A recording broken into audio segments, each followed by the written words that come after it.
Hey, everybody. We are back. Alright.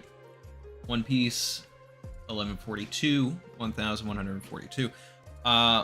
Chat saying daylight savings time. I didn't even realize that it was daylight savings. I think my body realizes it. But I did not get the memo.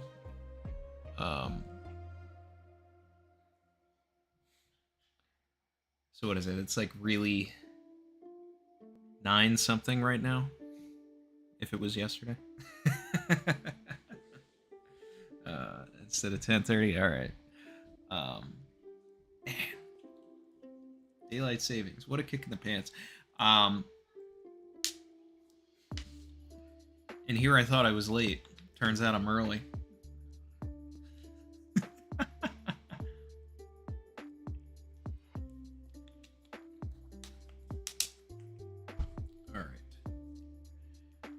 So, yeah, we're gonna get into the chapter today.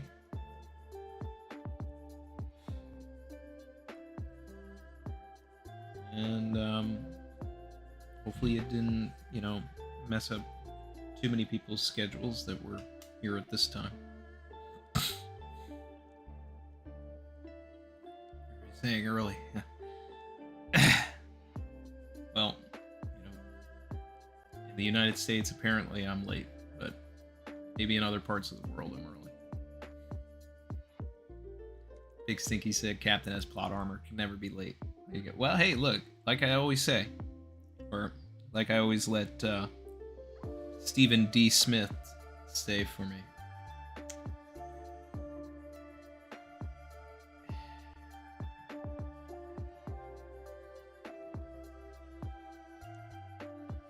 What's up, y'all? You know what time it is? It's about to be that time. Savage. It's about to be that time.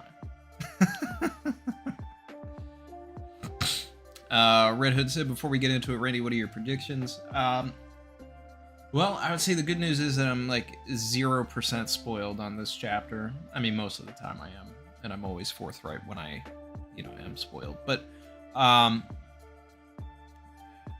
we ended the last chapter with the reveal that Loki is like standing above everybody, and they're yelling at him to put down Ragnir, his hammer. The way that the chapter ends implies that we're gonna stay there. Like, it's not gonna be something where we go somewhere else and we don't deal with that this chapter. That's what I feel. I feel like we've got to address this Loki business. It's too pressing. Personally, I'd like it if Loki started, like, really demolishing some people, but like, if you're gonna hype this guy up the entire arc and now he's free, like, let him go off. Otherwise, you're neutering the character. But you're also neutering whoever gets beaten by him. But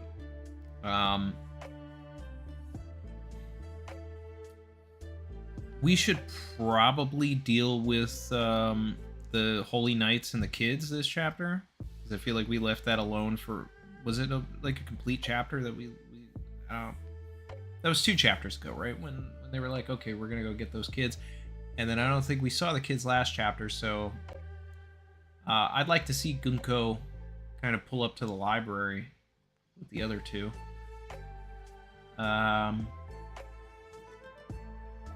Get some Robin action, hopefully.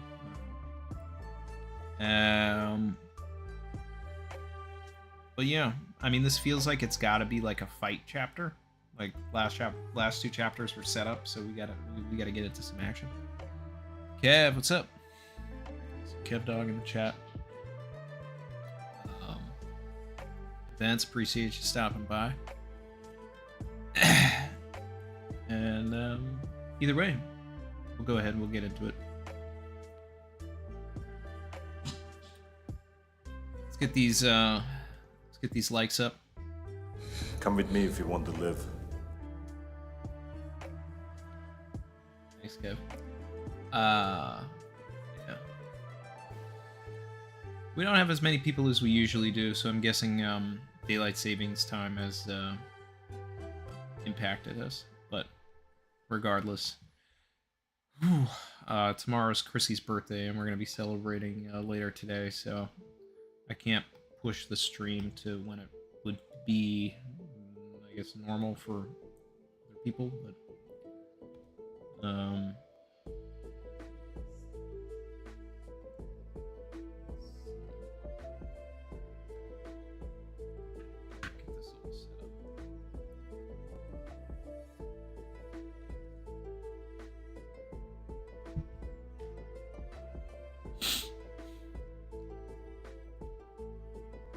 Alright, so here we go. First page, chapter 1142, What I'm Afraid Of. Okay, we've got Yamato coming in with the Thunder Bagua, presumably knocking out Who's Who. Man's getting what he deserves. Give back the sword and girls, Thunder Bagua.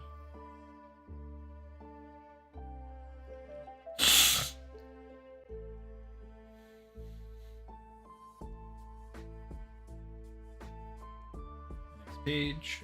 Okay, we got the kids, so that's good.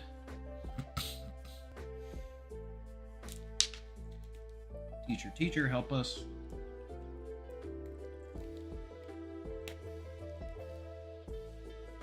Okay. So is this Kieran Ham's full form, or is this Summers? A huge snake in the schoolyard. It must be Jormungandr. Okay. We got a Jormungandr name drop. It's the snake that brings an end to the week. It means Saturday. It means Saturday. That feels like something that's lost in translation, like a joke. Unless it's like referencing the Norse mythology thing, because Jormungandr was the son of Loki, and Loki is the representation of Saturday. Like, I don't know if that's what they're going for. Anyway, everyone run into the school. Thanks for all the early birthday shoutouts to Chrissy. Next page, faculty room, Walrus School. We've got trouble teachers. There really is an enormous snake out there. A beast from the underworld? What is it doing here in the sun world? Okay, we're getting names for people that... who knows if they'll matter. I only hope we can evacuate everyone in time. Here's Mr. Blade. He's the math teacher. We got Principal Tusk. Does this guy have the walrus fruit or something? We are in the Walrus School. Called the Chiefs. And then Ange is getting an Oda box, even though we know who she is. Language teacher. But in the meantime, the children are in danger. Teacher is going to gobble Ager up. Ager. I mean, immediately I'm drawn to the word Aesir, which is what the gods of Elbaf are called, but Aegir, I don't know. Can't remember if that's something.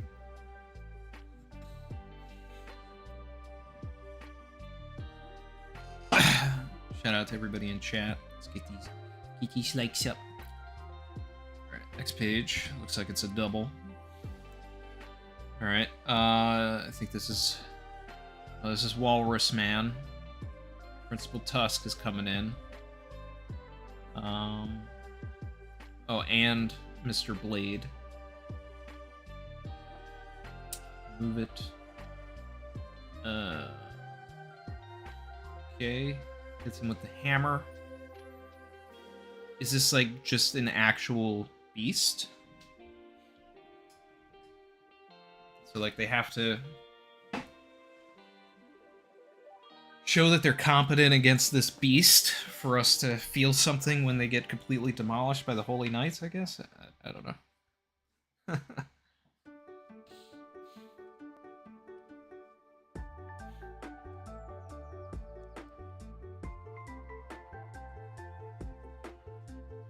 Oh, okay. Looks like Saul's getting in on the action.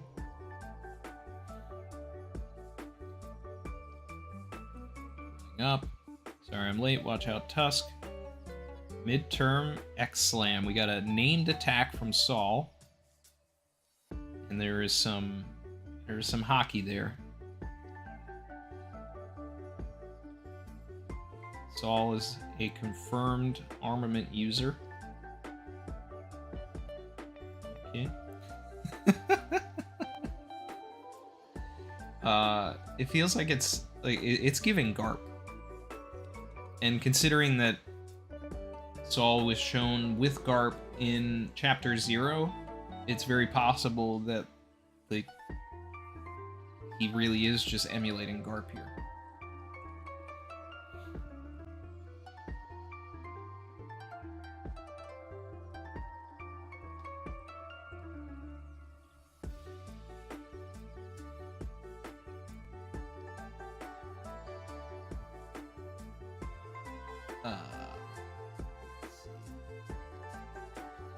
Eek. Eep. Pork. Anyway. Mr. Principal. Former Giants Pirates. Tusk. So this man's getting 2 Oda boxes in one chapter?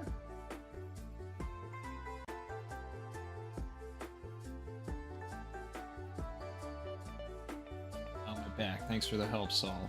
Don't mention it. Where'd this snake come from?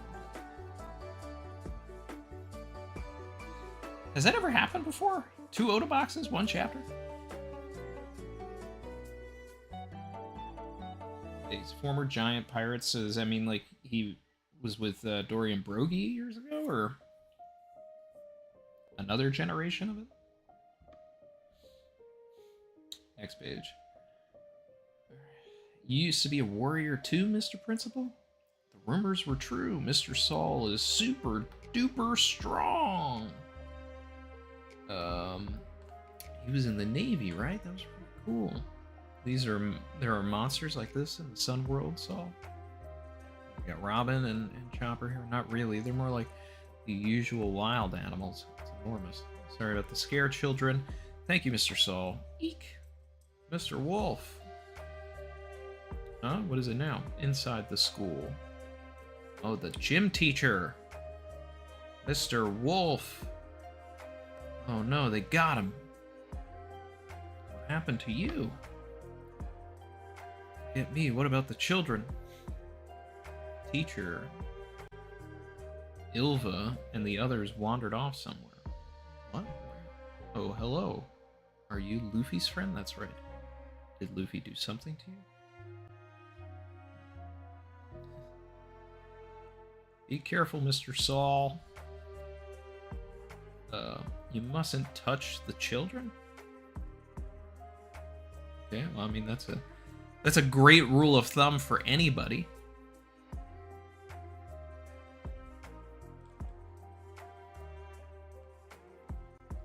But what a weird line.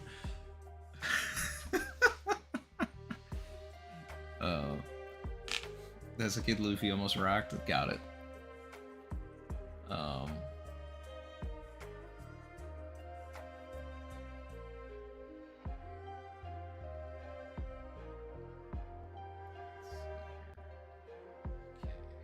Page 9.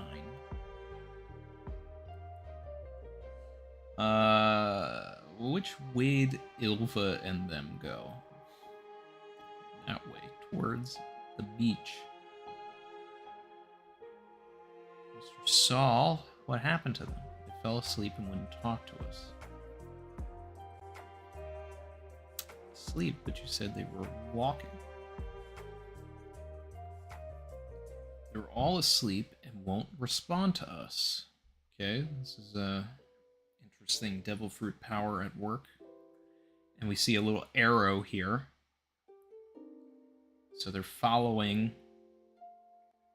Gunko's arrow. So Summers must have some sort of way to put them to sleep, unless that's part of the Kieran lore. I don't know. Can't remember that. Come back. Where are y'all going? Blow the horn. Warn the whole country.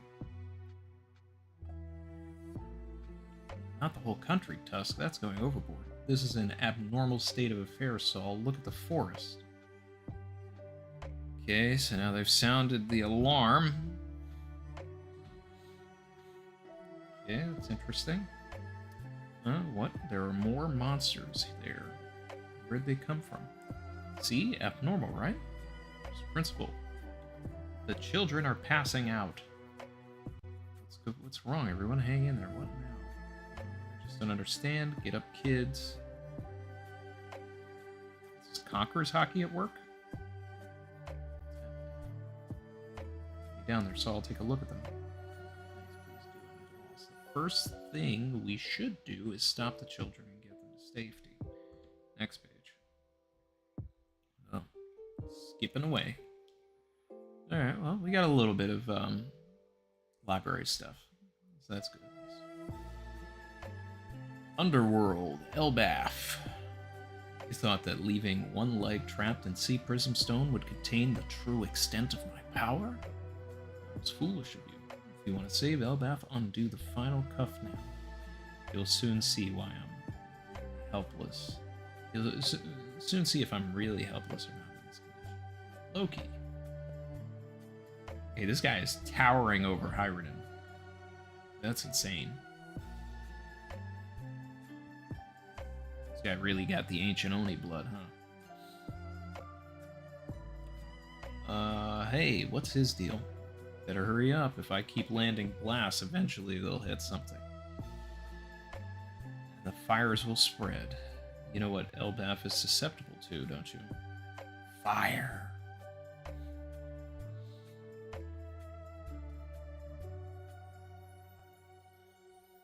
Okay, next page. I can bring you all to ruin. So he's charging up the hammer. Stop it, Loki. Double page spread of him hammering away.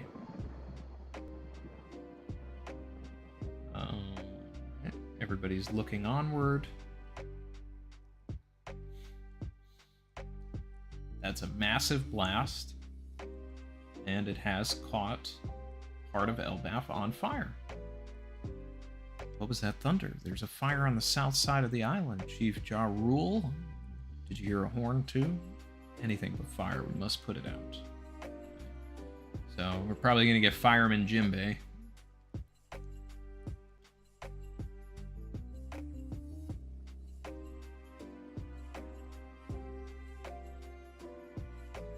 Next page. Oh, we're back to the school. Good, because I wanted more of this actually. I felt like we didn't really get anywhere with this. The Walrus School, Mr. Saul, Mr. Principal, I recognize those monsters. Do you, Miss Ange? So earlier today, Loki has a huge hammer and he destroys the world. He doesn't. One who destroys the world is Nika. Look. Ew, he's scary. Oh, look, Loki is scary. No way, obviously the scariest thing of all is Fenrir, the giant wolf. Okay. Stand on your desks, children.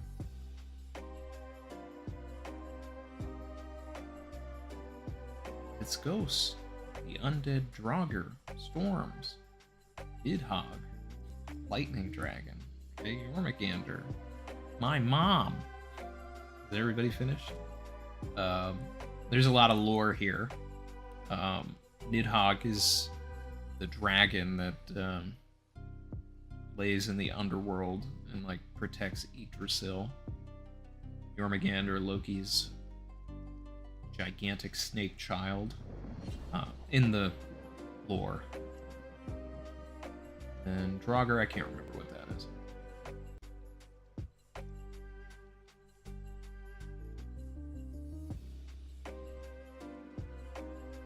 Teacher, if I have to think of so many scary things, I'm gonna have a nightmare tonight. Sorry.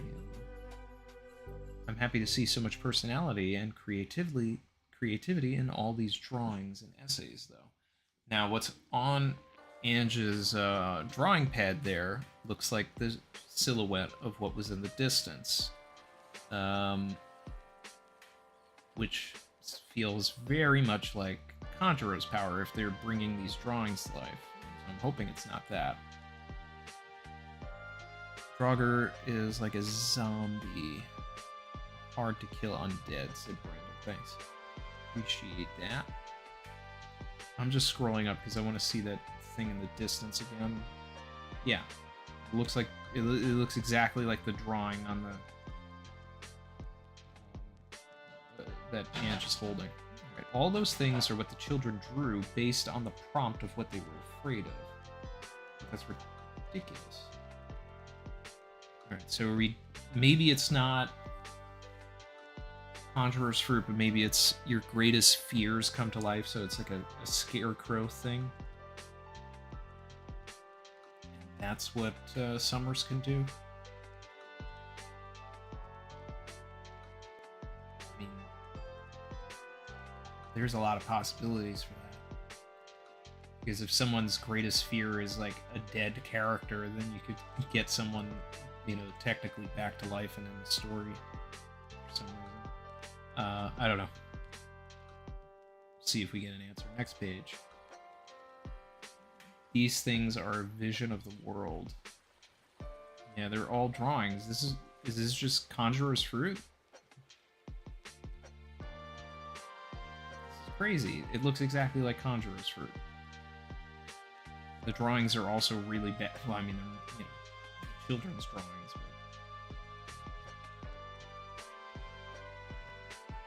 what a panel, though. These things are a vision of the world.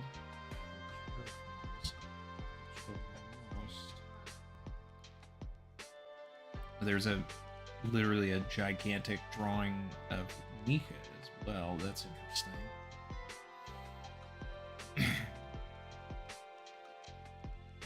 This is something else. This is I mean, this is fun though.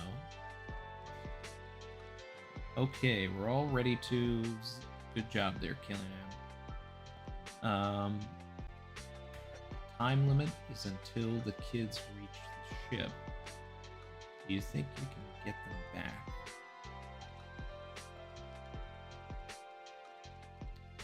Yahaha.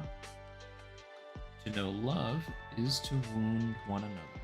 Say, Gunko, are you afraid of anything? Nika.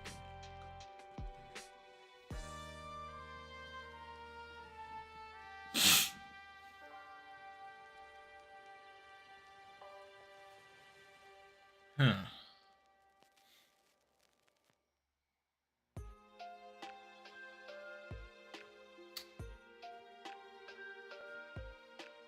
So, the good job there, Killingham. I don't know if that's referring to him putting the children to sleep. I'm gonna need, you know, the Kieran lore in the chat for sure. But my thought here is that Kieran Ham can put them to sleep. Because the time limit is until the kids reach the ship. So he's speaking directly about the kids. So I think he put the kids to sleep.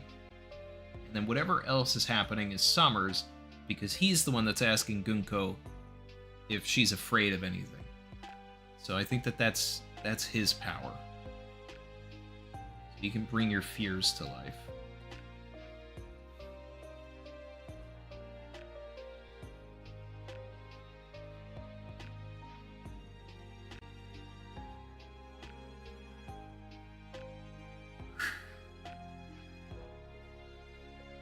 That's the chapter.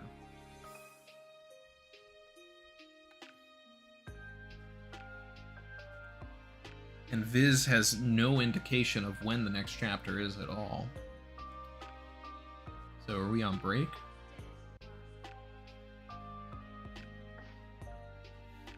So let's see. I'm going through this again. So the thing we see in the beginning is one of these drawing monsters. So it's literally Jormungandr because that's what one of the kids said he was afraid of.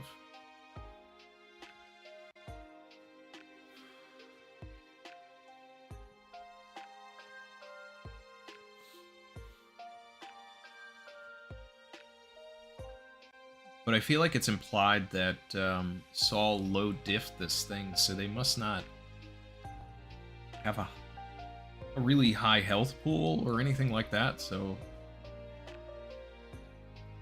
I don't know, seeing Saul take out the snake like that doesn't make me too scared or worried about everything in the final panel.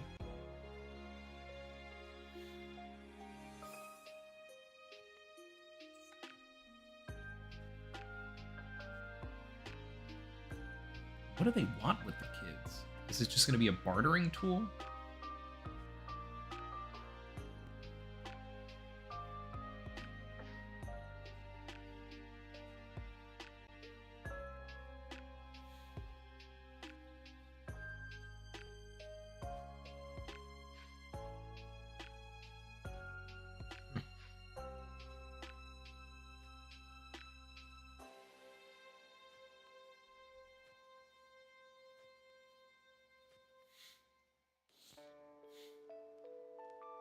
I wonder what makes Ragnar special.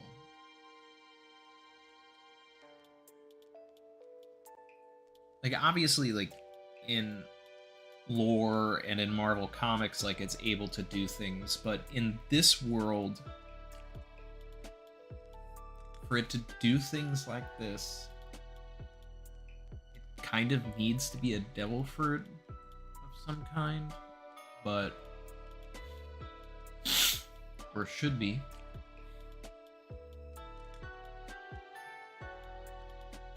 Maybe there's something different that we're going to get introduced to.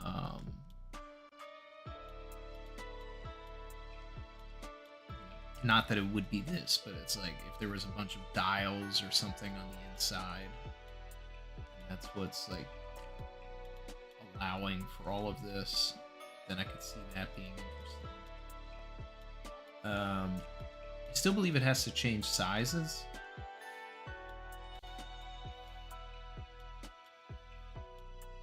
Many have suggested like what if Ragnar does have a devil fruit, but if it was going to have a devil fruit, then I feel like it would have to be you know, some sort of mythical zone. We've never seen a paramecia in an object. Not that I'm going to rule out the possibility that could happen, but I think the idea is that if there's souls in zone fruits and then you're putting the soul of the zone fruit into an object, then you get it. But I also do believe there's souls in paramecias as well, so I don't know.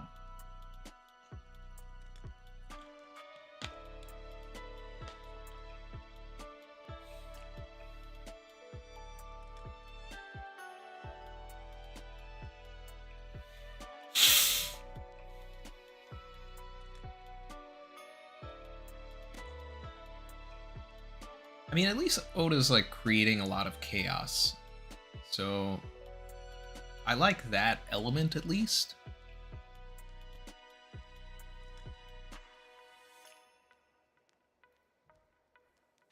Like, you have the monster trio and the new giant pirates, like they're all busy with Loki, and then everybody else has to deal with these things. Like, this is kind of fun, you know. You just get things a little chaotic. And then when it's all done and everybody's exhausted, then you have Shanks or Blackbeard show up. Or Enel, or Big Mom, I don't know.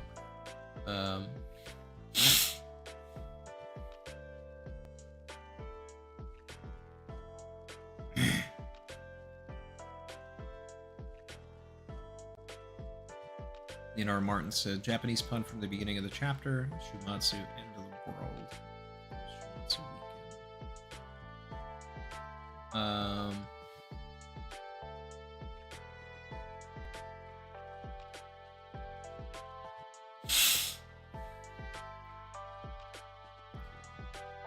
Catching up on chat here.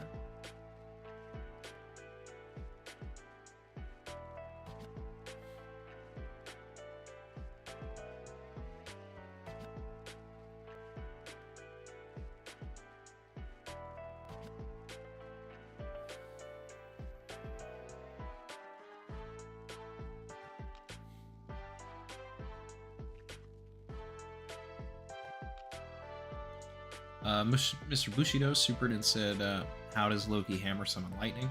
I guess I kind of questioned that myself earlier. Talked about that.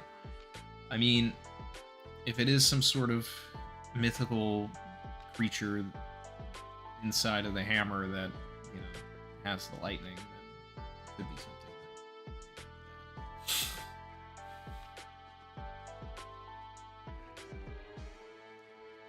Jody List said nothing about Kieran specifically related to sleep or fears, Randy. They are the most benevolent yokai.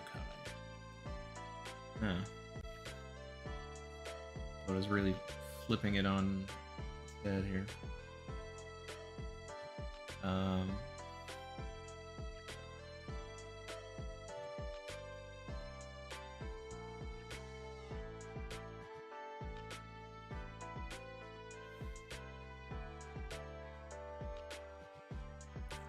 Yes to a break. Okay, so we got a break.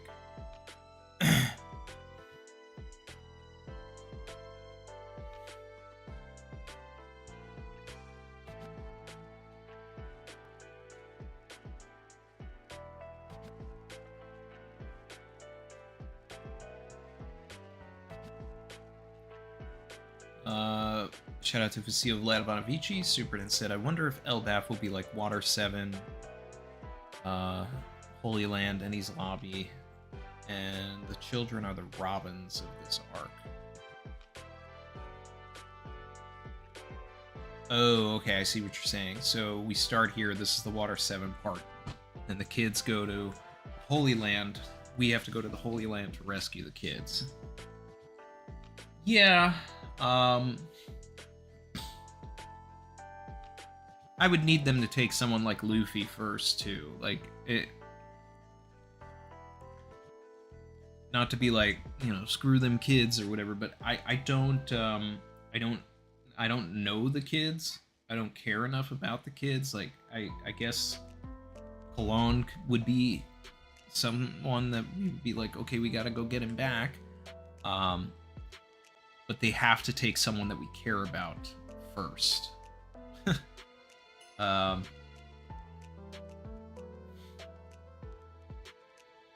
if you have to immediately go to the Holy Land, that's when you like really want Vivi and Wapple to show up, because then Wapple is screaming like, we just left there, we're not going back, right?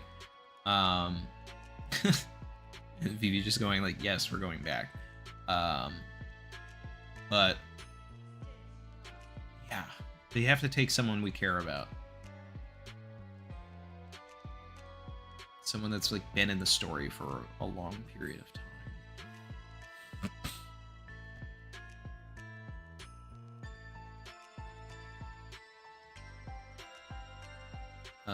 Let's see. Rhiannon S. supered and said, and suddenly making the kids draw their biggest fear, nightmare. The God Knights just arrived. Very suspicious. What do you think, Randy? I mean, a lot of people have been, you know, on this Ange is a traitor thing. And it's just like, you just can't trust secretaries in One Piece. That's how everybody feels about it. I don't know. I mean, it is convenient. And was that it? That she actually, like, I feel like they were drawing it on their own. I didn't catch that she made them do it, because if she did make them do it, then I'm probably on the train with everybody. Let me go back to that.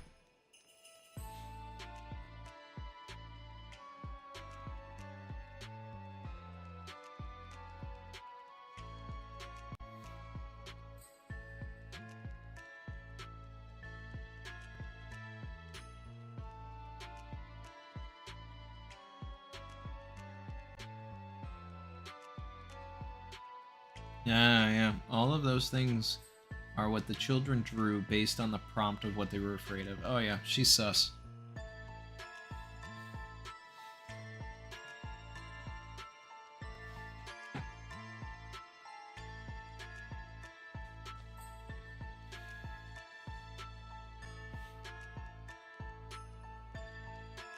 Nope, down with Ange. Alright, I'm convinced.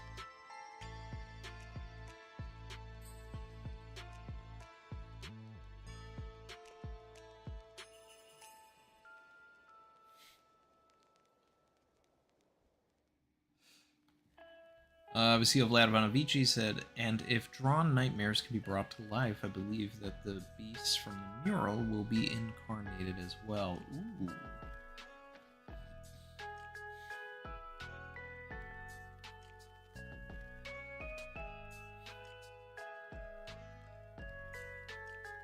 That could get things spicy.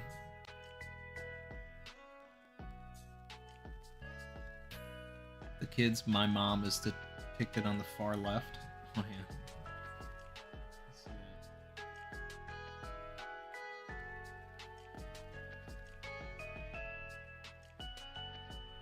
Yeah, I guess so. If that's the case, I wonder if it's Anja's power. You know, I don't know. But I'm leaning Sommers.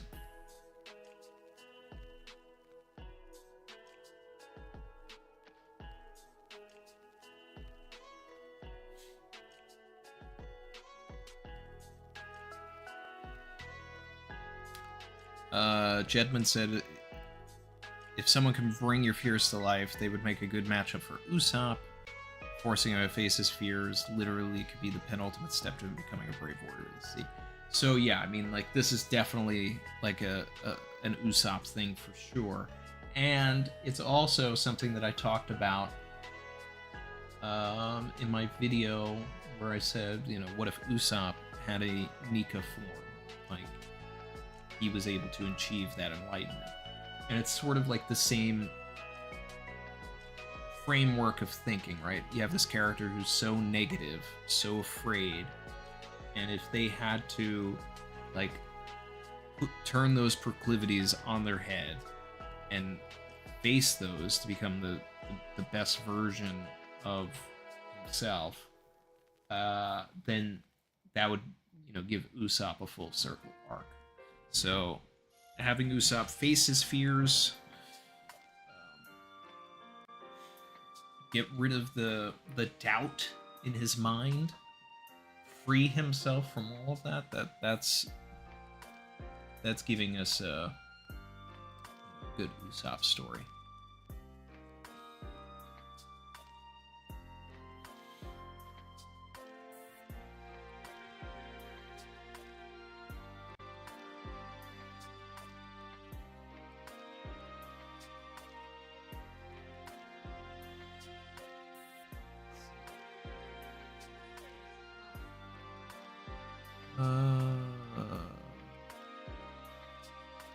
Emil, super appreciated, said, Ragnar is bigger than the Sunny.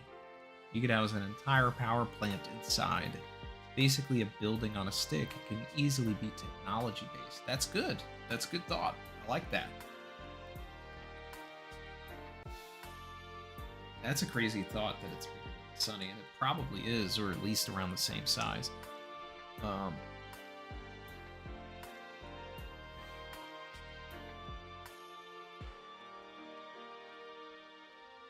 I like that idea.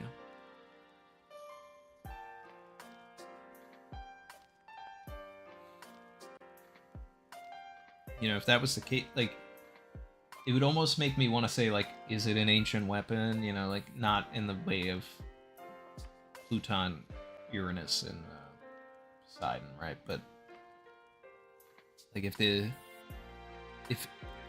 ancient civilization was so technologically advanced, then I could see them building something like that.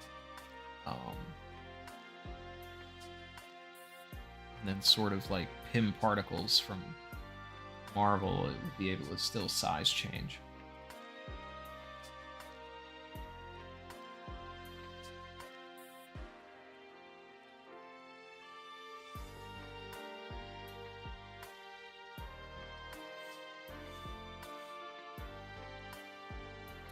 I'm surprised so many people think that Killingham is the one that's doing the drawings. Because I feel like context is telling us that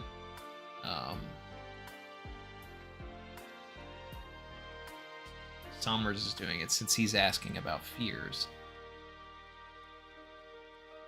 Unless it's a thing where when you put someone to sleep, their greatest fear comes to life, right? But if you wake them up, it goes away.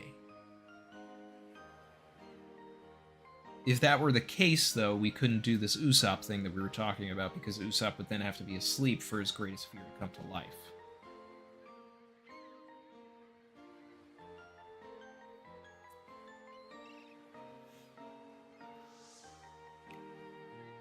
Wake the kids and save Elbaf. I mean, that's a journey.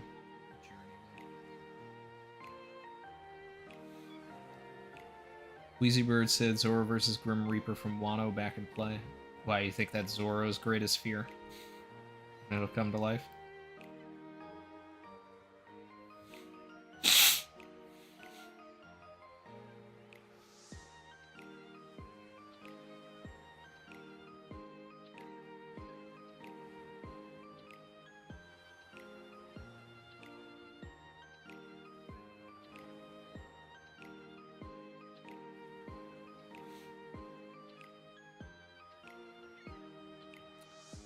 Brandon Supered, thanks man, said, what are each of the Straw Hats' greatest fears? And will Usopp beating his help him become a great warrior? See, the second part, yes, I do agree with that. Let's see, everybody's greatest fear. Luffy not having any food.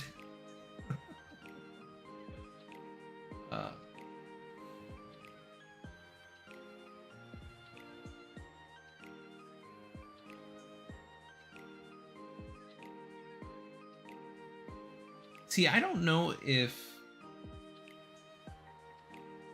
the Straw Hats have like a singular thing or person that would be their greatest fear. Like it's more like ideas or like, you know, doubts.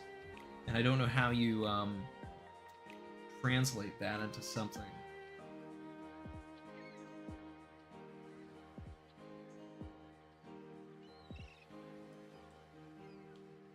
But it is a way to, like, you know, is Nami's greatest fear Arlong, right?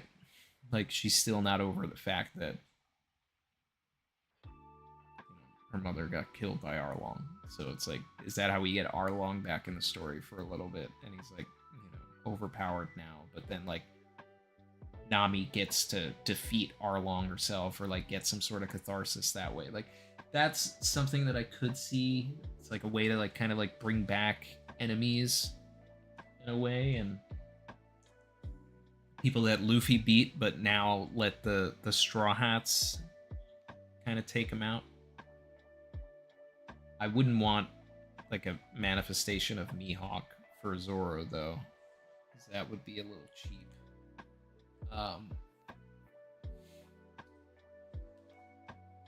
But I guess Zoro, like, if we were manifesting people, right? Let's just say that. Let's just say we're manifesting people. Then I would say, like, Zoro would be, like, Kuina. Now he's got to fight Kuina. Like, that would, you know, like, maybe that's interesting.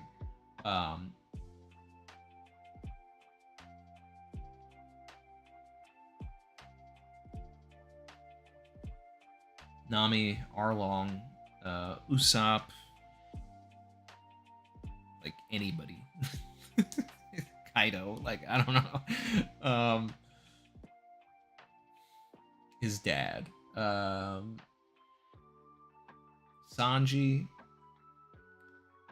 You know, that's an interesting one, but I feel like it would have to be like,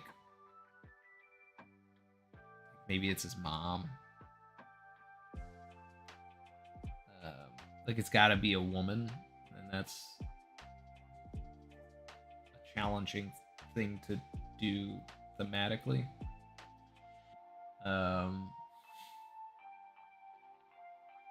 Chopper, Wapple, I guess.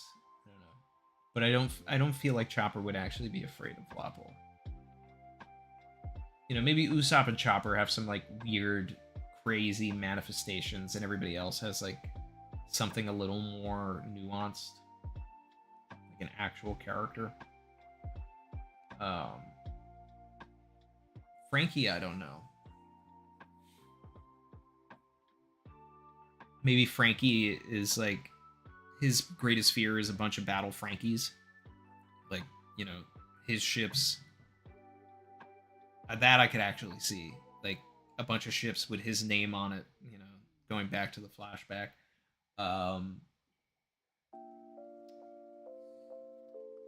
Robin's greatest fear, I mean, would realistically be a Buster Call, I guess, but I don't think it would be Kuzan. But it could be.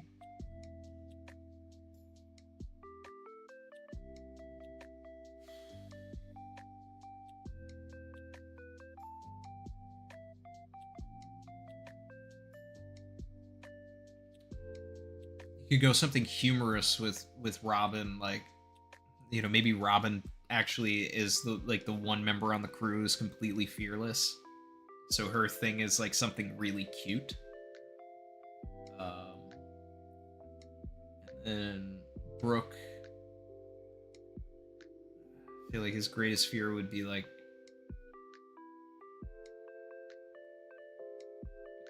Yorkie being mad at him, or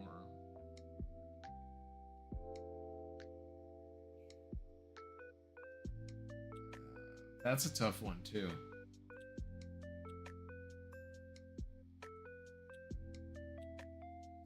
Maybe he also has some sort of like weird, funny one.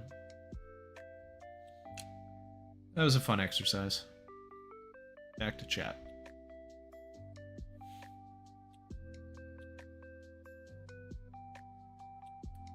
GM by Blood said, my assumption was that the Kieran was borrowing some Baku abilities as related to dreams and nightmares, producing those manifestations of the kid's fears. I don't know if I'm familiar with the Baku, or I can't remember if I am or not.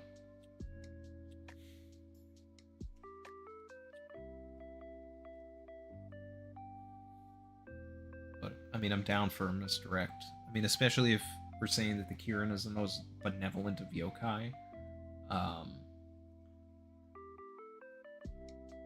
Then I could see Oda doing a misdirect anyway. Like, oh, you think I'm going to, like, muddy up this grand creature, but actually it's a facade.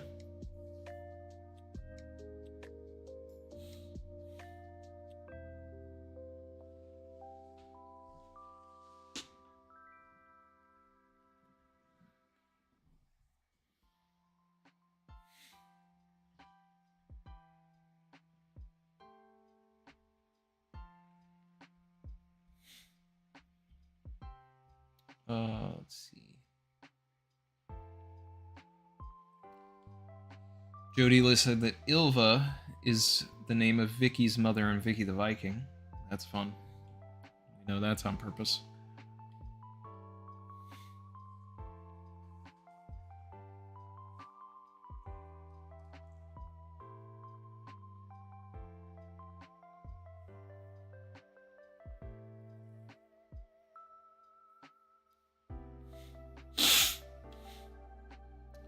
Almay said, Kierans have powers to induce peace and serenity, so the sleep ability makes some sense. In some stories, they can use fire and lightning, so maybe Kieran Fruit is one model and Loki has another.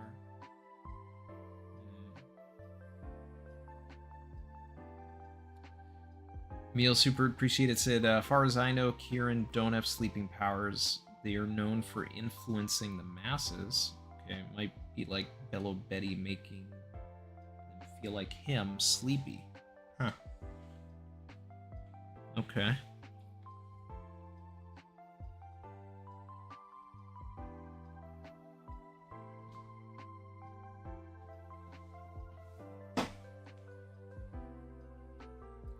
Beat Gamer said, the fact that Summers asked Gunko what her fear is implies it's Summers. That's what I've been saying.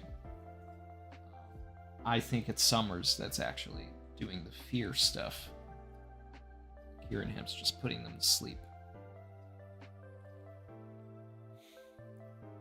Volkazard said, the scale of these drawings is surreal, makes the giants look small, and Robin's not even visible in that panel. Yeah, I wonder what the scale of these things are in comparison to Loki. But we also have to remember, like, on Egghead, the Gorosei were huge, like, some of the biggest creatures we've ever seen, so Oda's really going crazy.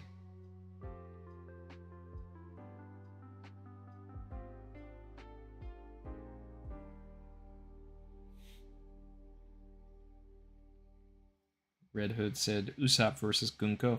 I went Robin versus Gunko, and I'm gonna stay on that hill.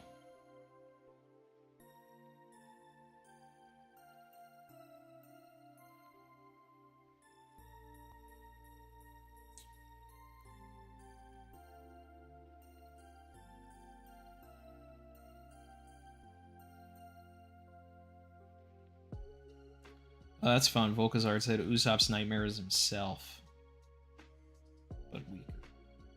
That's fun. That feels right. Like everybody else is like fighting something, but Usopp's just fighting himself. I love that.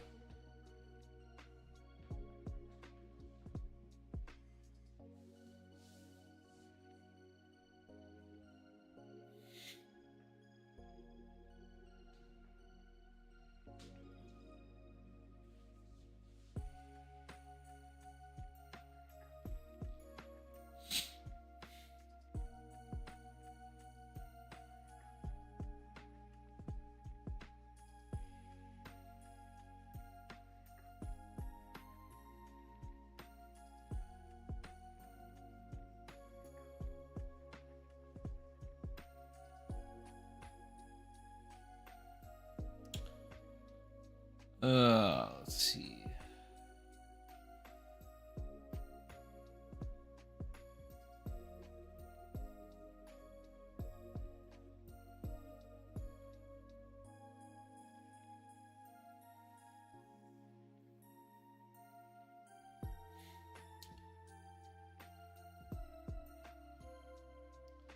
Leonard Martin said,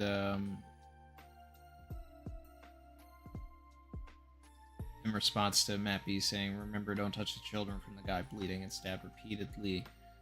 Leonard Martin said, "Yeah, that's what I think too. Thorn fruit is my guess." Well, that was the first thing I said when I saw his sword and his aesthetic, and then he has the rose. That was my initial thought. Like, oh, maybe he's got like a thorn fruit, like a rose fruit or something. And I had forgotten about that, but that was the first thing that I said. What, 2 chapters ago when we met him. So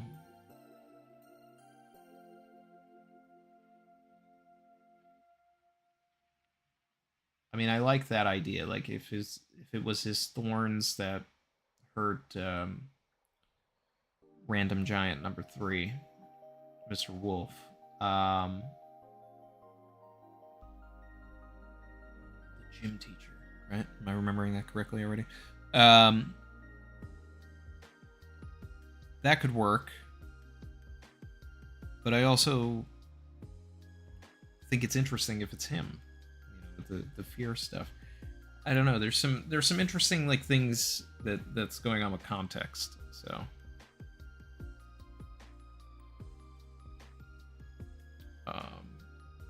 but yeah, okay. Volkazard said gym teacher likely ran into some of Gunko's arrows that ran him through. There's an arrow guy in the kids. Yeah, I called out the arrow guy in the kids in the read. Yeah, I like that. That's better too. Like if we're gonna preserve that Sommers is the one with the, you know, doing this fear stuff. Gunko's arrows, that's an easy thing to say, like, oh yeah, that's what happened here.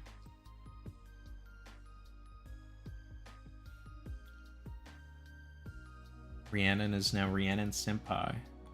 Superin said, people pointed out the analogy with the Hamlin Pied Piper luring the children. In real life, it was emigration of people from Saxony to Transylvania. Yeah, Pied Piper, for sure. And there's also a Peter Pan element there too with that.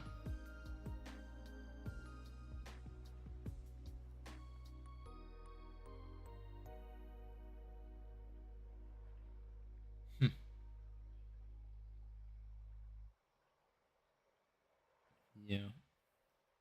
I think Oda's doing like a Lost Boys thing right now.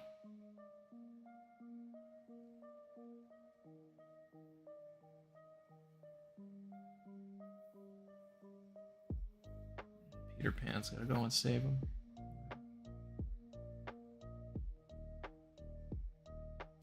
Just Luffy.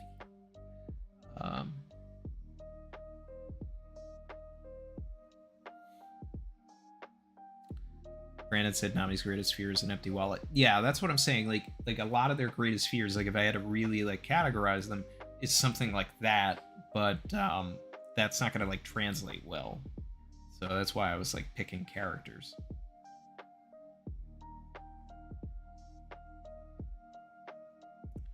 But I also wonder if like the way the fruit works is the thing has to be drawn or has to be spoken aloud, like. Because the other thing too, Summer's asking about it implies like if it's him, like he can't figure it out. Like you have to tell him and then he'll bring it to life. So I don't know.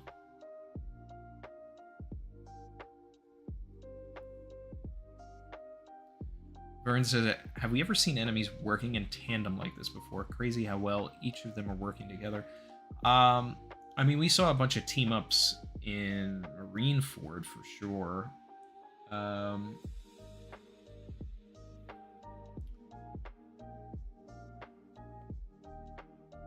And we recently saw, like, the closest thing to this is when Sword was operating on Full of Lead, and they were very effective in their teamwork. Obviously not villains, but that would be the next thing that reminds me of that. And then the Blackbeard Pirates were working in tandem a little bit against Garp.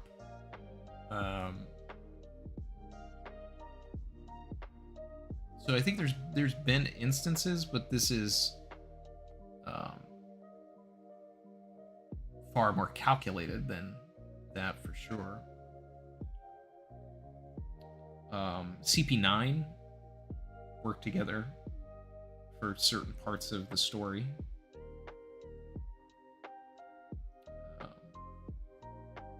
Especially in, when they were infiltrating Gali La. So there's sometimes.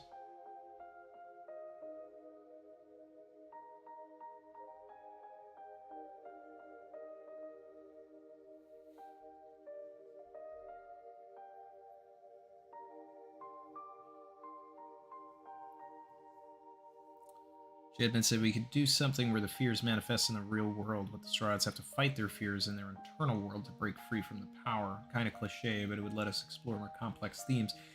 Yeah, I was thinking of that at one point, but I was like, I don't know, are we gonna go that way? It'd be kind of like Montour's book world.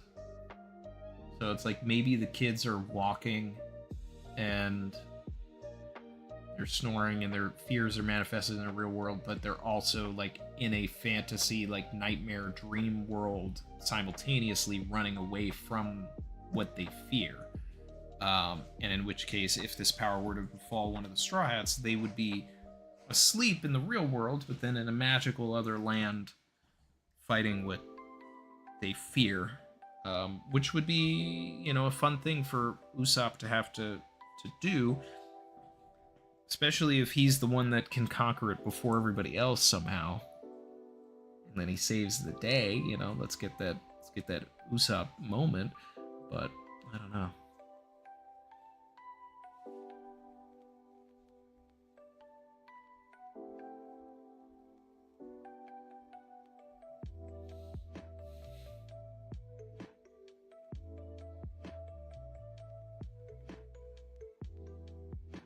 Vern said that his roommate is lurking. Her first live stream. Welcome.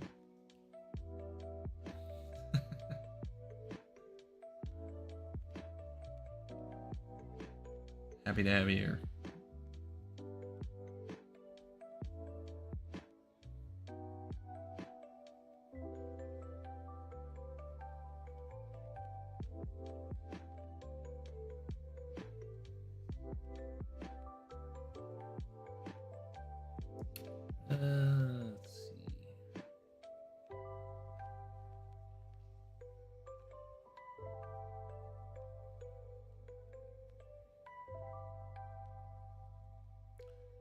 Nadam said, Summers being the scarecrow of the Holy Knights is wild. He was so goofy in his introduction. Yeah. Yeah. It's a little weird. But, hey, you know what? That's Oda. He wants to, subvert things.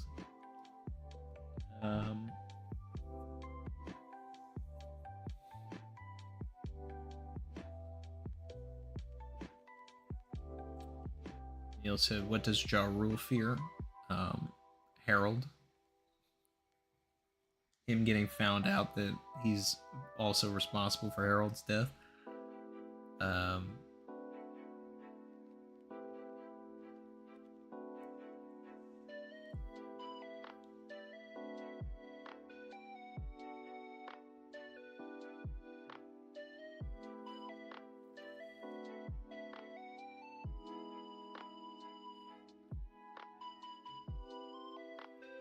Brandon said, what if Usopp realizes he's the greatest warrior of the sea he believes himself to be because his greatest fear gets realized and it doesn't show up because it's nothing?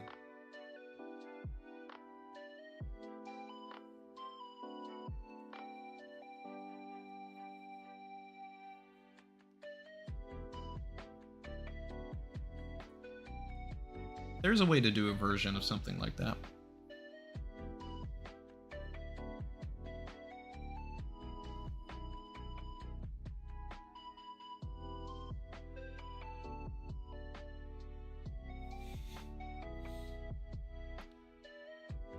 Andy said Gunko's aesthetic is so close to Koala's. Yeah, I called that out when she first appeared. And he said, could we see the Revolutionary Army showing up as they stated they have been waiting for this very thing, the Holy Knights to mobilize? It's more of a geography thing. Like, unless they have a way to teleport, like, I have a hard time buying that they'll get to Elbaf in time, considering that they're still on the other side of the red line. But we do need Sabo and Luffy to have a conversation about everything that happened at the Reverie. Sabo's got to tell Vivi what's going on. Luffy should be privy to that, so I don't know if Oda's going to bypass the geography of it all and just have it happen. I don't know. But Oda has not been going back and forth to other places and people and things like he was doing in Egghead. He's staying pretty much on Elbaf the entire time, which is the old format. And I was kind of getting used to his new format where he showed us, you know, where everything else is going on. So, I don't know. Emblem said, how am I liking Elbaf so far? So I genuinely like Elbaf, and so far I like Elbaf more than I was liking early Egghead, and I also like it more than I was liking early Wano, I believe. I think the strongest chapters of Elbaf are like the beginning ones. I think the past few chapters have been a little chaotic. Like the past, like everything after the mural,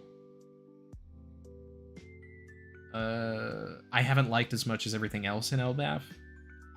Just, and when I say that, I mean like the other stuff in Elbaf, like even the Lego stuff, all that stuff was like S tier for me. Like, this is pre-time skip, this is great. And then like now we're in like that A B area, and I'm just like, we were here, and now we're like kind of here, and I just need us to get back up there.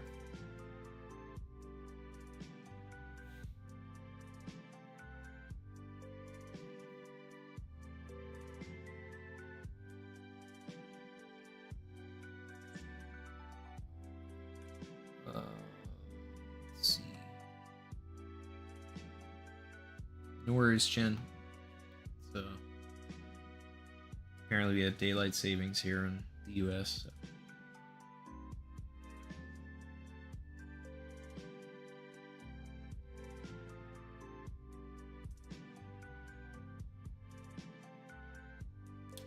So. Glucose controlled by Emu.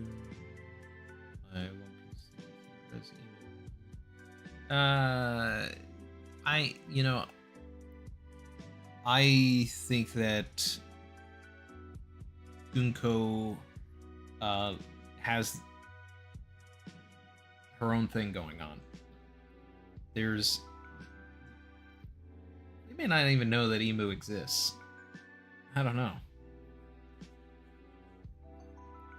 Yes, it's very similar, but I don't know.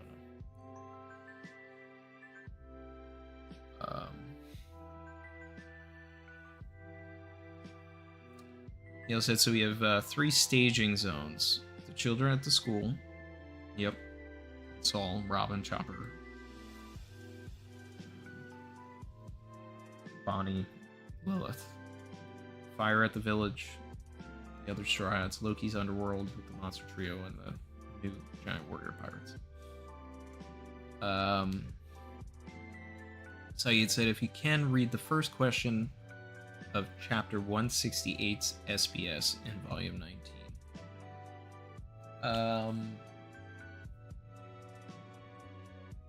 I mean, I can wiki One Piece volume 19, but I don't know which SBS is going to it's the one you're talking about.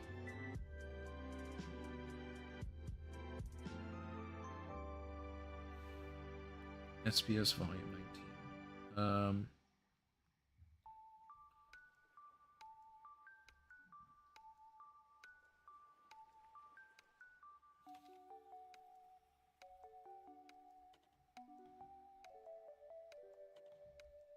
Okay, it does say the chapter here, so let's see.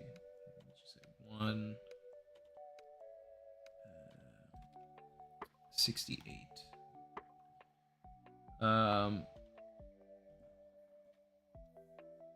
I have a question.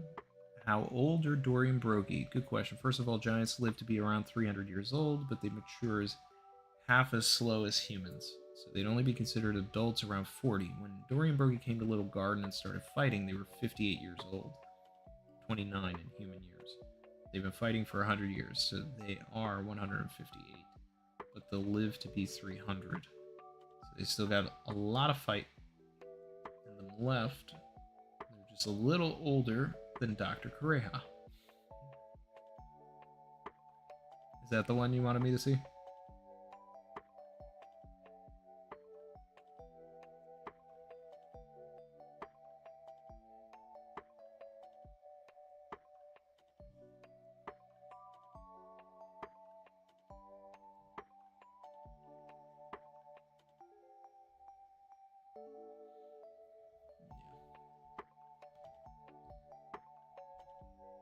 Back to the chat.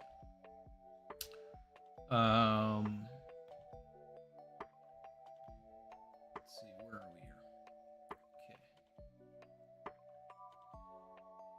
Okay. Miguel said, has the chapter subverted your expectations? I mean, nowhere in my wildest dreams would I have expected this nightmare, situation here.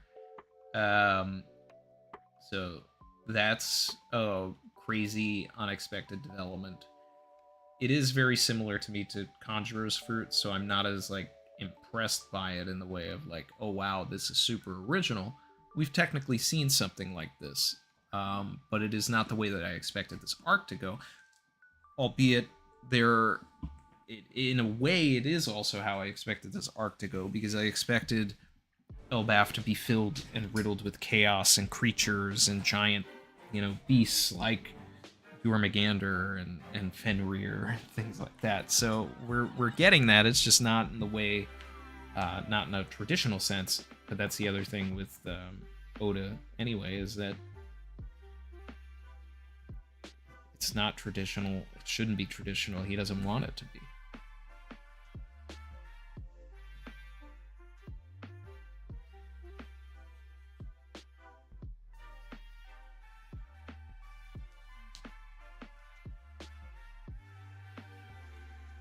Drive-by Uppercut said, what are your thoughts on the flying propeller arc shooting lightning at the tree in the ancient mural? Seems blatant. I did talk about this from the perspective of Ragnarok. Ragnarok in the mythology was involved Yggdrasil burning. So it made me wonder, like, you know, I've been expecting Ragnarok to be the present story, but what if Ragnarok is actually the past? So it's like we're not actually going to have an all-out final war here on Elbaf. We'll have that somewhere else because war on Elbaf already happened 800 years ago. We'll watch that from the perspective of other characters, maybe. That's what the maxim in quotations from the mural sort of made me wonder about. It's like, if the tree already burnt in the past, do we have to burn it again?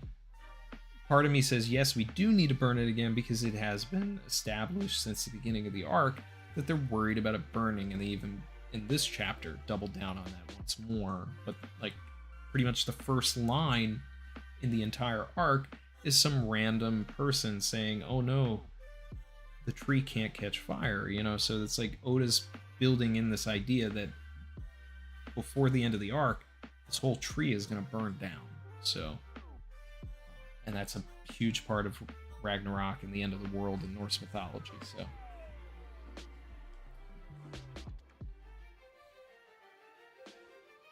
shout out to Vasil Vladimir Vici, supered and said, in SBS 111, Oda talks about even Lucci being at risk of being taken over by his devil fruit. At the same time, he hints at Nika as a different existing identity. I wonder if Luffy or Blackbeard will lose control. I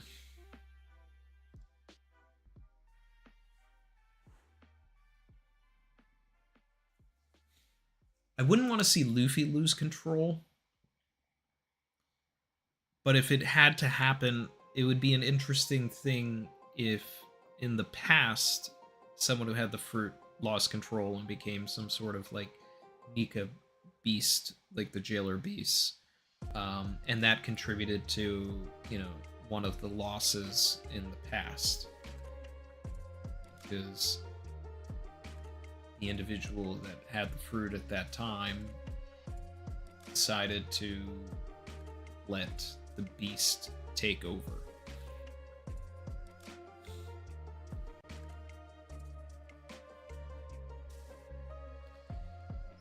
And maybe both sides of the story are correct.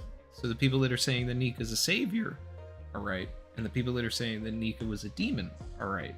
Because what if Nika was saving people before they let the beast take over, and then Nika, you know, did a bunch of bad stuff, and then, hey, had to write on a poneglyph, I'm sorry, right? They had to apologize. So it's like, people are trying to figure out if there's a, you know, who's right and who's wrong. Everybody's right. Everybody's wrong. Doesn't matter. It's all gray. It's all muddied. Nika was both bad and good, and the circumstances of why, that's the mystery.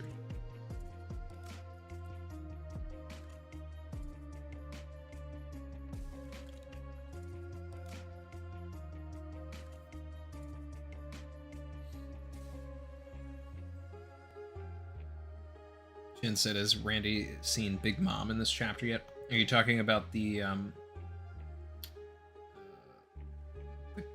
character that is under that terrifies the children most? I saw that one and I thought it looked like Big Mom. I didn't call it out, but it would make sense if one of their fears was Big Mom, because they, you know, heard stories and all this other stuff. Shout out to Ad Straw Hat. Appreciate it. Said, hope Hyrutin listens to Loki and they go after the Celestial Dragons. As much as I want war on Elbaf, look at the Holy Land and the landscape. Perfect place for destruction and for Redline to fall.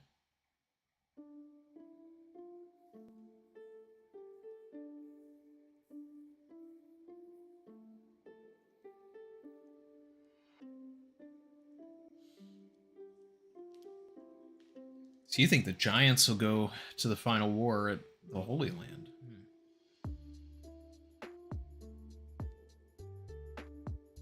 That'd be fun. I mean, the landscape is flat and all that, so you'd be able to see them towering over, like, Pangea Castle. I wonder if they're taller than the castle or the same height of it.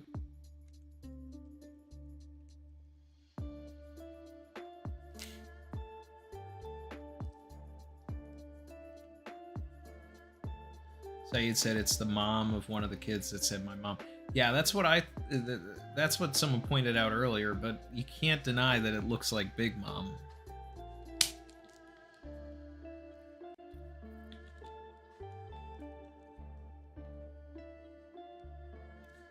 Ad said they gotta be taller than the castle. I'd hope so, but it's the fanciest building in the world, so maybe it's ginormous. I don't know.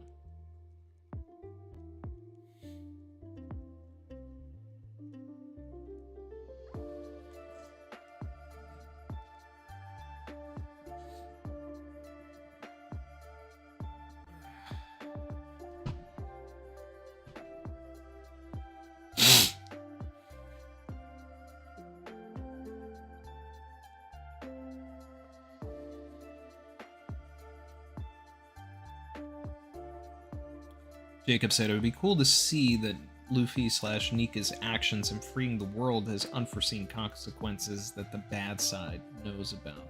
Just some sort of ambiguity. Yeah, I can't see a scenario where it's black and white. And I talk about it all the time, but I don't see that being a thing that gets us a compelling story.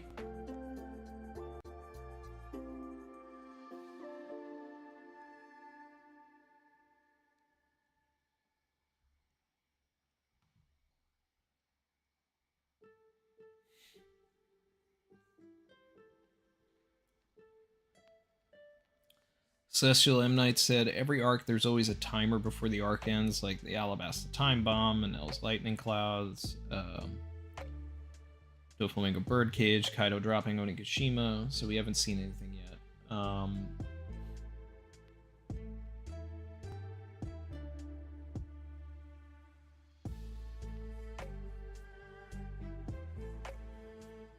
Yeah.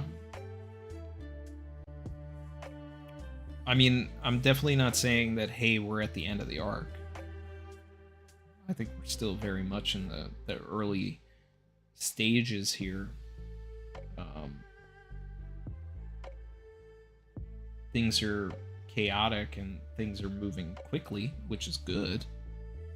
But it also implies that these guys are going to pull off a heist, they're going to pull off a mission, and then they're going to leave, and somebody else is going to take up the slot of, like, big bad of the arc, and then whatever they do here is what's going to propel us into the next story.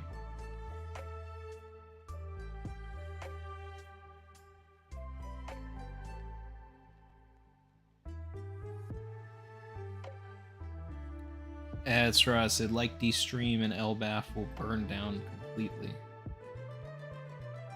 I think Elbaf is going to burn down completely anyway, so like the stream no matter what.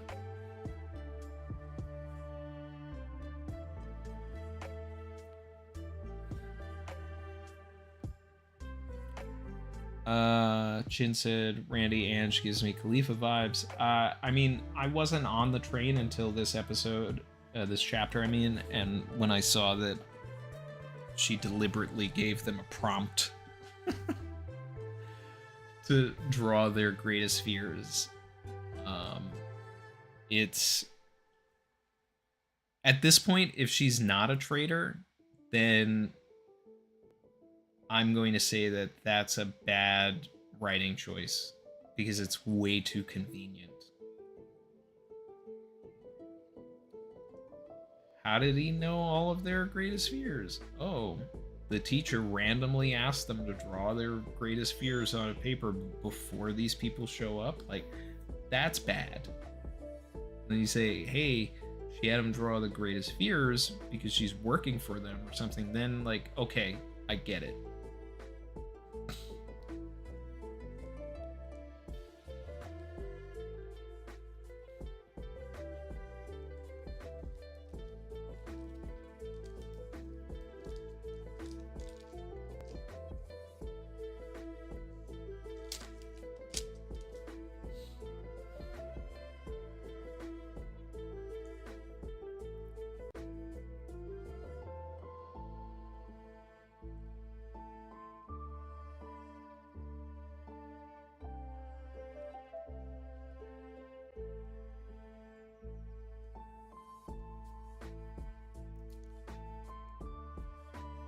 Big Stinky is asking what my fear is. Nothing. I'm the man without fear.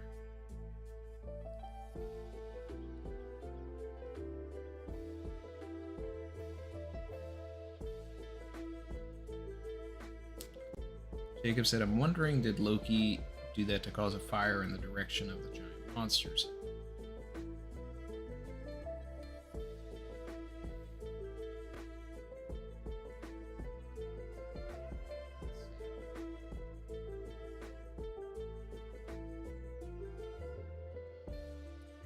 I mean, Loki did say, if you want to save Elbaf, undo the final cuff now.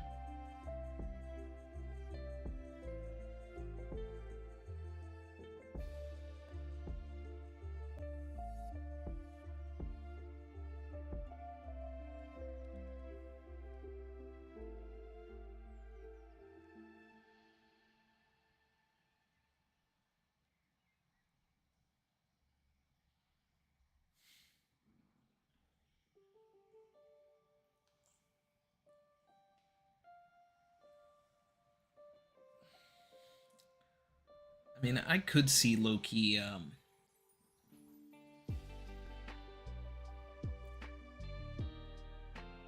deliberately trying to, you know, or wanting to save the island, the tree, you know, whatever. But he'll also destroy it if he thinks that no one will bend the knee to him too. So he's chaotic.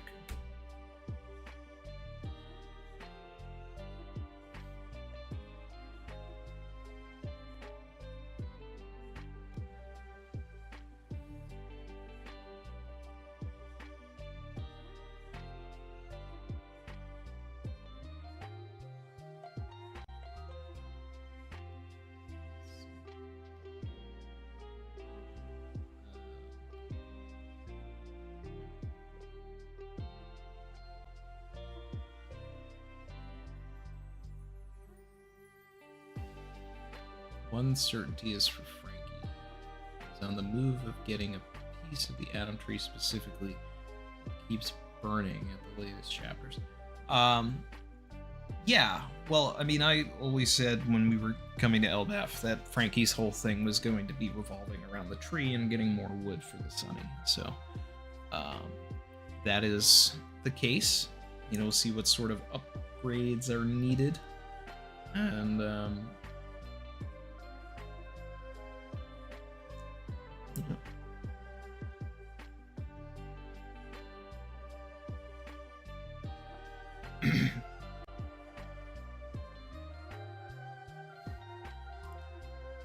Desdar 100 said, in Japan there's a popular theory that Loki has the Doga Doga no Mi, like his laugh, the video fruit, which would allow him to warp reality or create illusions, Bobo style.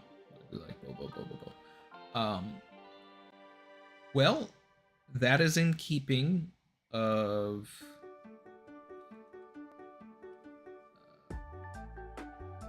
what I have been saying from the start. Like, if he thinks he's Nika, then he has to have a fruit that allows him to bend reality, like Nika does. He has to be able to manifest things out of thin air. I've been saying that since the beginning. I haven't had a name for that fruit. That's pretty good. but like he's got to be able, you know, to be the mischievous trickster that he is in, you know, comics and in Norse lore. So that's fun. I would say that I'm on the same page with all of that, because then, you know, with something like that, he can also create an all-white form. He can, you know, make goggles appear out of thin air with something like that too. You know, there's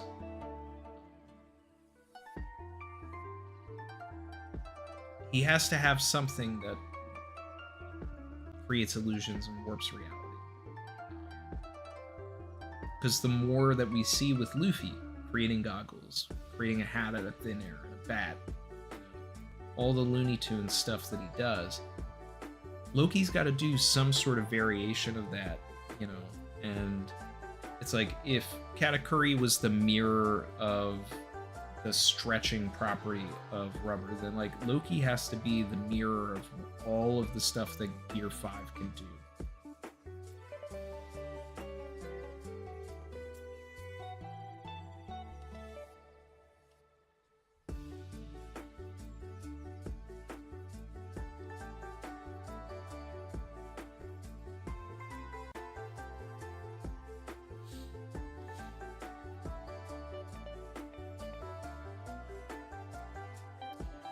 Basile said during spoiler talk, someone came up with a question: could Gunko be an avatar of Emu? No saint title, similar arrow, weird eyes, and fear of Nika. That's fun.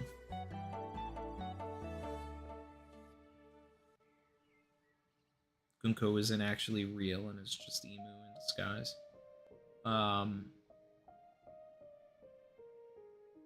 Maybe.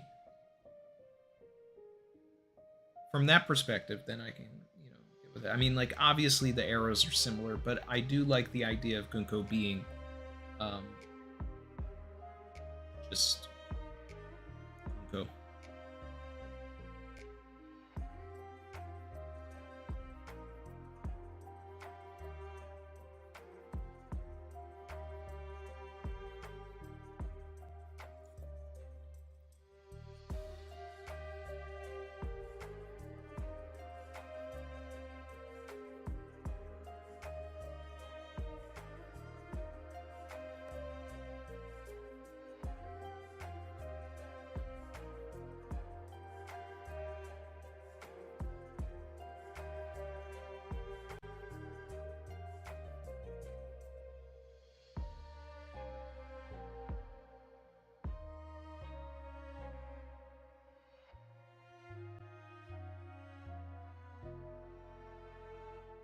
Let's see.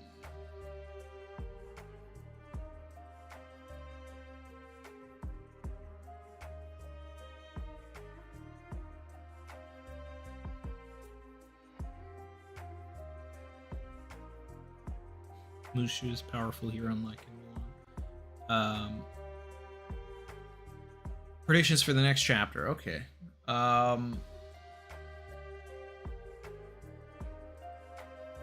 We haven't done that, so let's see.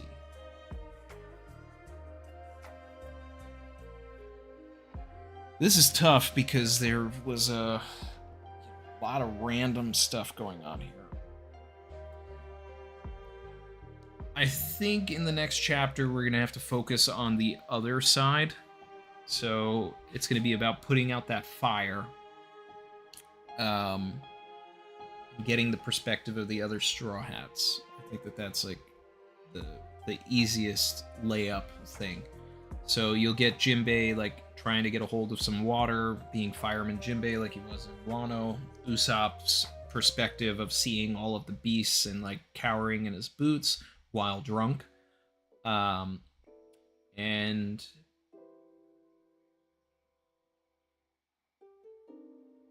Nami trying to, you know, gather herself together as, you know, they ready themselves for a fight. It would be interesting if down below they're able to notice the creatures, but I think they're probably not going to be able to do so. I could also see a situation where Luffy just goes and undoes the last cuff, and he's just like, well, he said that he wants to save Elbaf. So, and if you really wanted to, like, make Loki shine, it would be one of the most ridiculous things that could happen. I don't know if Oda would actually do this, but you have Loki do what Ace did to the Billion ships, and he just, like, jumps up and one-shots all of the beasts. Literally saves Elbaf, you know, in a way. But in the meantime, the plan for getting the kids succeeds. I don't think that they can save the kids. I think that this is like a set in stone thing here, where the kids are going to get to the celestial dragons here, the Holy Knights, I mean, and they're gonna do with them whatever they're gonna do with them.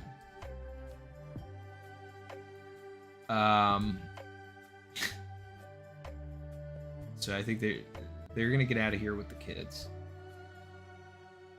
But I feel like also something needs to happen with Robin, to Robin, with Chopper, to Chopper. They have to get involved in this and somehow.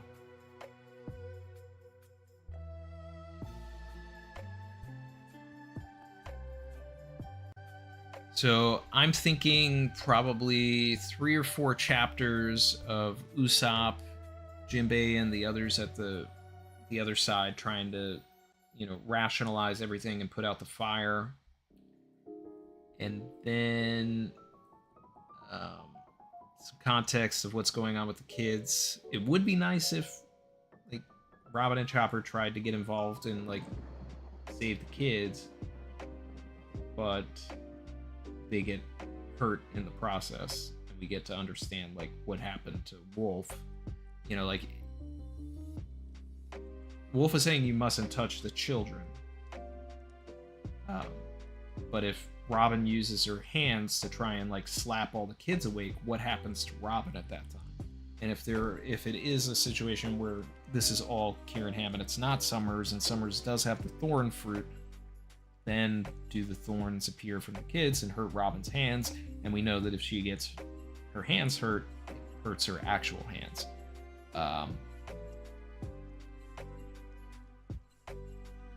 Will that happen in the next chapter? I don't know. But and then maybe some, like, actual fighting with Loki. You know, like, something needs to happen here. We need, like, an actual fight. What Saul did was cool. What Loki did was cool. But we need to start throwing hands with some of these monsters and people. It's been a lot of setup. And realistically, there's probably going to be another chapter of setup before the real fighting begins. But either way, those are my predictions. The strongest thing that I feel is that we'll get Usopp's perspective of all of this.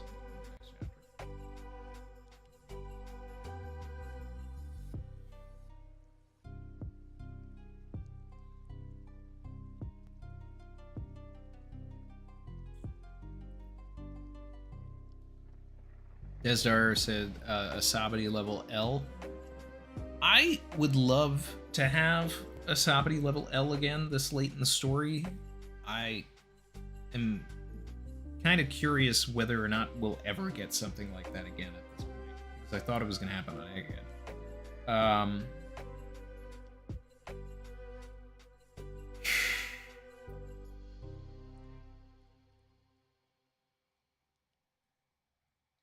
It's tough.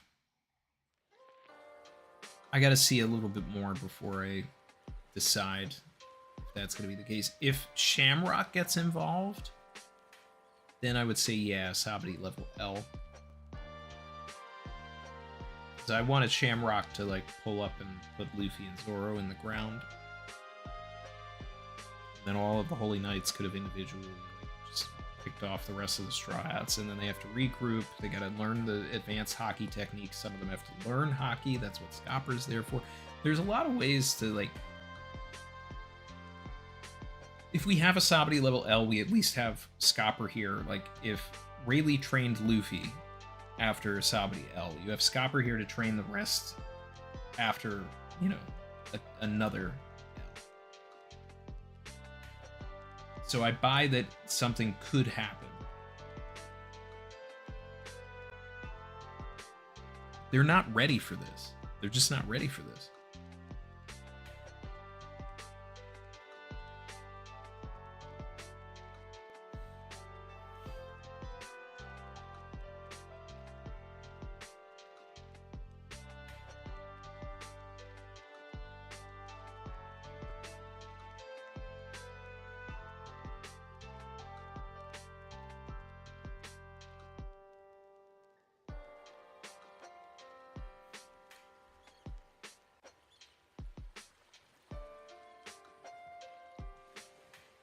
OPLA rumors that they are going to remove Dory and Brogy.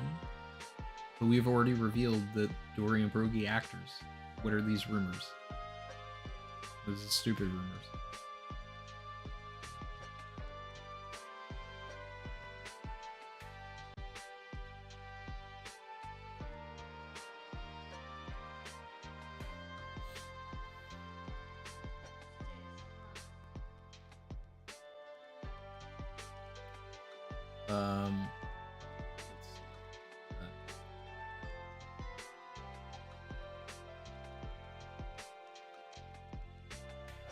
Thanks for hanging, Brandon. We're not going to be going too much longer either. Like I said, it's Chrissy's birthday tomorrow, and we're going to be having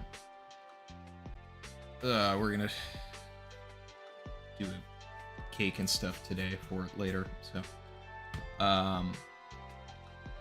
is there anything else that the community's been talking about the past week?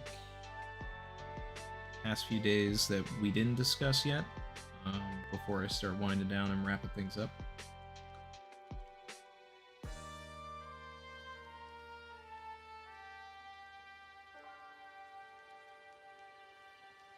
Blitzerk, been a while. How do you feel about Loki, Randy? He's fine. You know, I mean, it's I don't I have to see more. I'm not convinced he's entirely evil. I'm not convinced he's entirely good. I think that he's going to do things that are going to help us, and I think that he's going to do things that are going to hurt us simultaneously.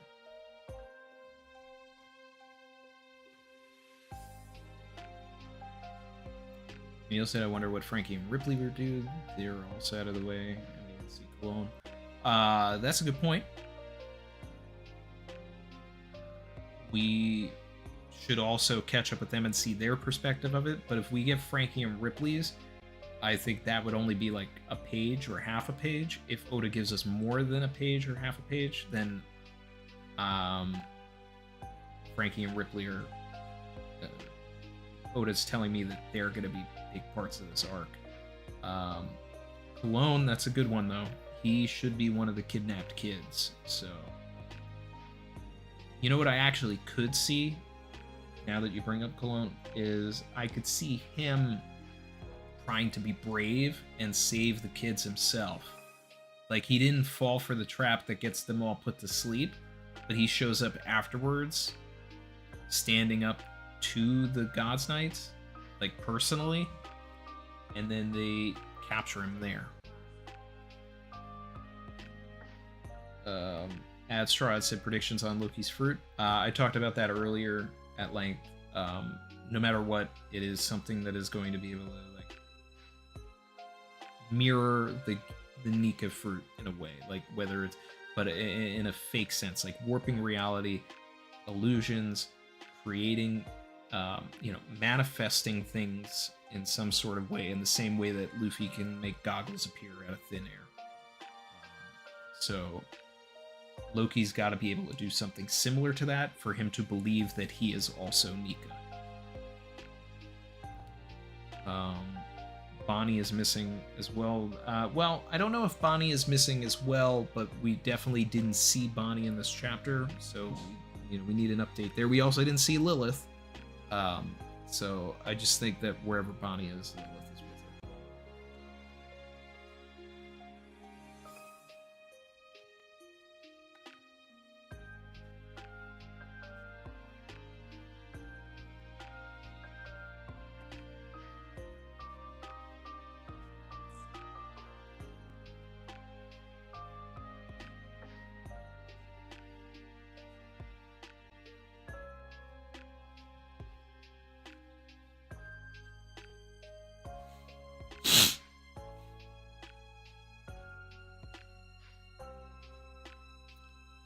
Daredevil Born Again episodes 1 and 2 were dropped, and episode 3 trailers are out. Well, I'm not gonna watch the trailer for episode 3, but I did watch episodes 1 and 2. Kind of wild. We'll see where they go with it. My thing with Daredevil is, like, if they're gonna set up the fact that Fisk is mayor now, I don't really think is a spoiler. Like, it's the entire premise. It happens really early in the first episode.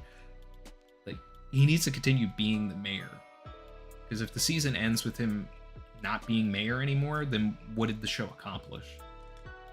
Like, he needs to be the mayor of New York during Thunderbolts, during, like, some of these other movies and all that.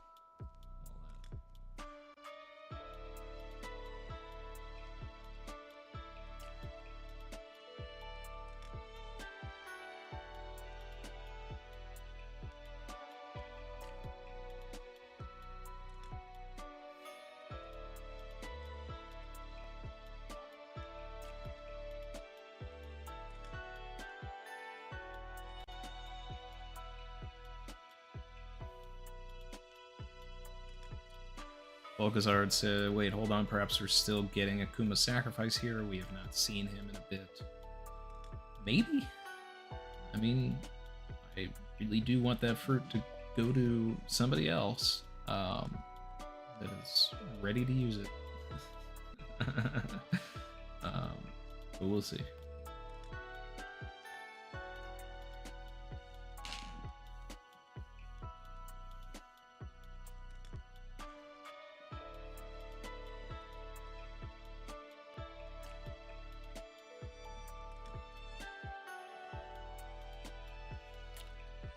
Big Stinky said Fisk being mayor parallels the comics. He turned coat, but still up to his usual antics. Very two-faced. Yeah, no, I know. I'm just worried that they'll try to, like, wrap it up in one season, and it's like there's a lot of story to be told by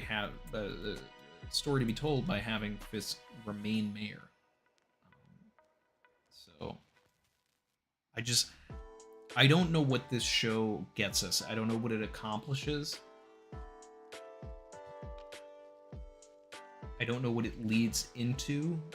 Like, it's fun if, like, I don't see the point of giving us an entire, like, thing on Daredevil, but then there's no promise of him joining the Avengers or, being involved in any of these other stories.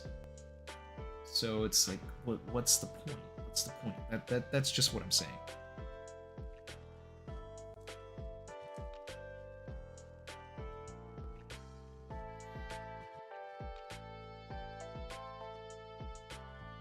And that's just my big issue with the MCU overall right now, is that I don't feel the cohesiveness that you feel in, like, the early phases.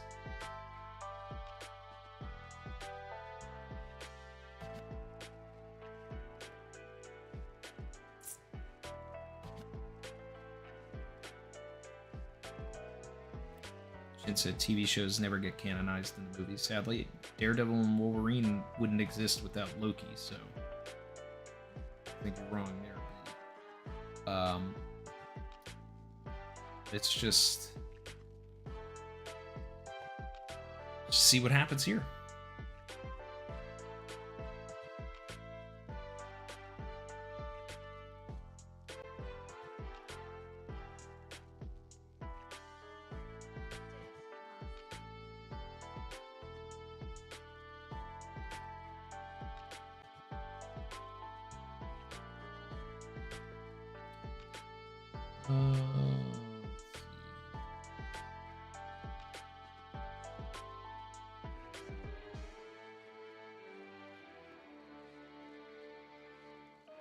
Mr. Nine said, I think the destruction and laughter Nikas are two opposed facsimiles of Nika from the 20th century.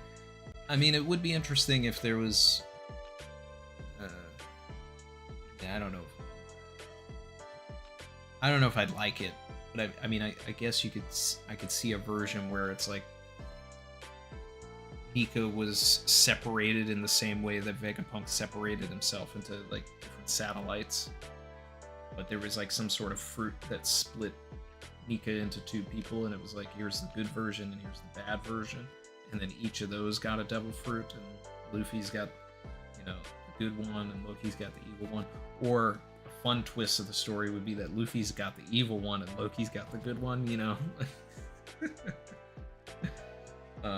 But it's what Luffy is like doing with it. You know, if Luffy had the evil version, then you know you start having like a conversation about nature and nurture and all of that, and then it would actually make Luffy seem better because his will is, you know, keeping the monster at bay in the fruit. Meanwhile, like, Loki is like inherently by nature evil, but then his fruit now is like making him do good things. That would, I think there's an interesting thing there that I'm talking about, but you know, that's all fiction, so I don't know. Nothing like that's actually gonna happen.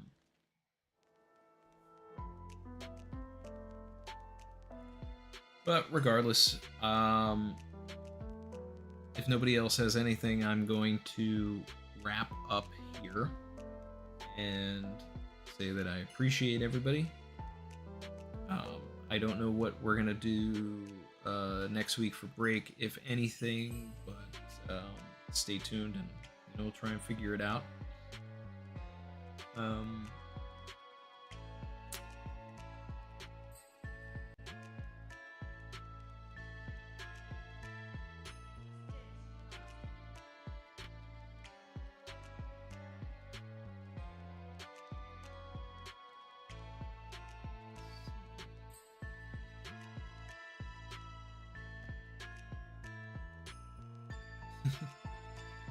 Lucci get a taste of Nightmare Luffy in the animated art.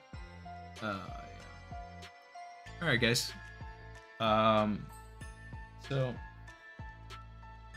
a fun setup chapter after a string of setup chapters. Some interesting things going on. I think that it's only going to get better. You guys take care. You guys have a great rest of your week. You have a great break week. We'll be back for 11:43 in 2 weeks. And like I said, we'll see. I don't know if I'm going to do a theory for theory. It's really difficult to get people nowadays, I guess. But either way, we'll figure it out. We'll get it going.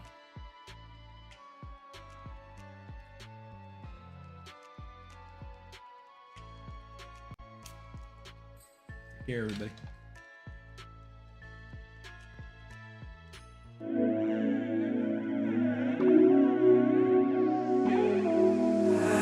I've been swimming deep, deep. Savage.